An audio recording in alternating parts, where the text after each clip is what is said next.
Welcome to the channel. Here, we master tricky words and their meanings.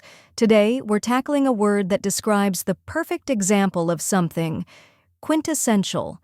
It might look complex, but by the end of this video, you'll be able to pronounce it with confidence. The correct pronunciation is quintessential. Let's break it down. First, we have quin, which sounds like quin in quintuplets. Next is t, which sounds like the two in tunnel. Then comes sen, which rhymes with ten and is stressed. Finally, shul sounds like shul in school. Now let's put it all together. Quintessential. Try repeating after me. Quintessential. Now a little faster. Quintessential. And at full speed. Quintessential. Keep practicing and soon, this word will feel natural to you. Now that you've mastered the pronunciation, let's go over the meaning.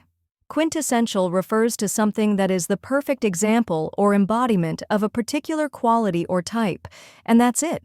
Now you know how to pronounce quintessential and what it means. If you found this helpful, give this video a like and share it with others. Comment below with any tricky words you'd like me to cover next, and don't forget to subscribe for more pronunciation guides. See you in the next video.